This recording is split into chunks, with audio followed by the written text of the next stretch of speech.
Capítulo 141. Os cães. Mas, enfim, que pretendes fazer agora? Perguntou-me Quincas Borba, indo pôr a xícara vazia no parapeito de uma das janelas. Não sei, vou meter-me na Tijuca, fugir aos homens. Estou envergonhado, aborrecido.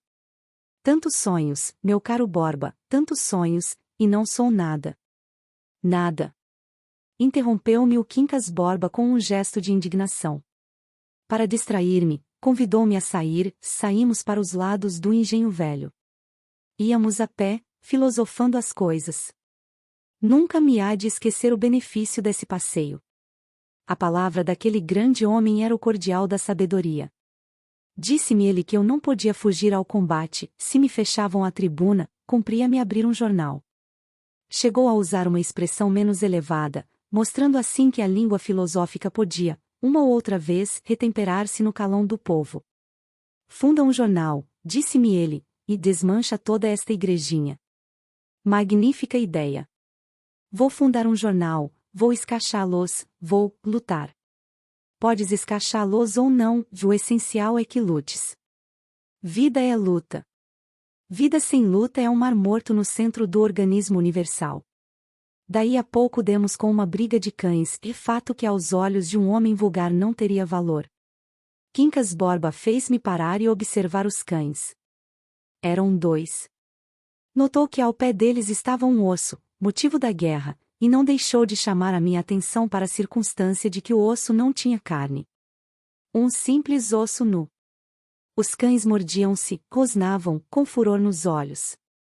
Quincas Borba meteu a bengala debaixo do braço, e parecia em êxtase. Que belo que isto é! Dizia ele de quando em quando. Quis arrancar-me dali, mas não pude, ele estava arraigado ao chão, e só continuou a andar, quando a briga cessou inteiramente, e um dos cães, mordido e vencido, foi levar a sua fome a outra parte. Notei que ficará sinceramente alegre, posto contivesse a alegria, segundo convinha a um grande filósofo. Fez-me observar a beleza do espetáculo, relembrou o objeto da luta, concluiu que os cães tinham fome, mas a privação do alimento era nada para os efeitos gerais da filosofia. Nem deixou de recordar que em algumas partes do globo o espetáculo é mais grandioso, as criaturas humanas é que disputam aos cães os ossos e outros manjares menos apetecíveis, luta que se complica muito, porque entra em ação a inteligência do homem, com todo o acúmulo de sagacidade que lhe deram os séculos etc. Capítulo 142. O pedido secreto. Quanta coisa no minuete. Como dizia o outro. Quanta coisa numa briga de cães. Mas eu não era um discípulo servil ou medroso, que deixasse de fazer uma ou outra objeção adequada. Andando, disse-lhe que tinha uma dúvida, não estava bem certo da vantagem de disputar a comida aos cães. Ele respondeu-me com excepcional brandura. Disputá-la aos outros homens é mais lógico, porque a condição dos contendores é a mesma, e leva o osso que for mais forte. Mas por que não será um espetáculo grandioso disputá-lo aos cães? Voluntariamente, comem-se gafanhotos, como o precursor, ou coisa pior, como Ezequiel, logo, o ruim é comível, resta saber se é mais digno do homem disputá-lo, por virtude de uma necessidade natural, ou preferi-lo, para obedecer a uma exaltação religiosa, isto é, modificável, ao passo que a fome é eterna, como a vida e como a morte. Estávamos à porta de casa, deram-me uma carta, dizendo que vinha de uma senhora.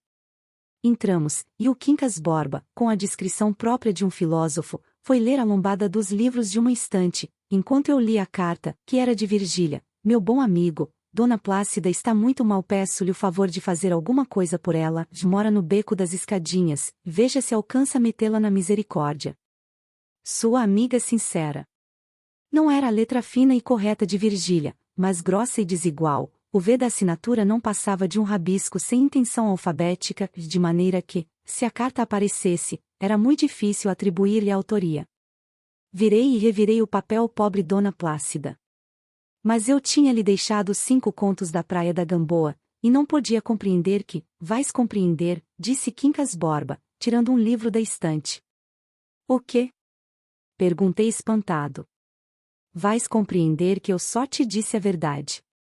Pascal é um dos meus avós espirituais, e, conquanto a minha filosofia valha mais que a dele, não posso negar que era um grande homem. Ora, que diz ele nesta página? E, chapéu na cabeça, bengala sobraçada, apontava o lugar com o dedo. Que diz ele? Diz que o homem tem uma grande vantagem sobre o resto do universo, sabe que morre, ao passo que o universo ignora-o absolutamente. Vês? Logo, o homem que disputa o osso a um cão tem sobre este a grande vantagem de saber que tem fome, e é isto que torna grandiosa a luta, como eu dizia. Sabe que morre, é uma expressão profunda, creio todavia que é mais profunda a minha expressão, sabe que tem fome. Porquanto, o fato da morte limita, por assim dizer, o entendimento humano, a consciência da extinção dura um breve instante e acaba para nunca mais, ao passo que a fome tem a vantagem de voltar, de prolongar o estado consciente. Parece-me, se não vai nisso alguma imodéstia, que a fórmula de Pascal é inferior à minha, sem todavia deixar de ser um grande pensamento, e Pascal um grande homem.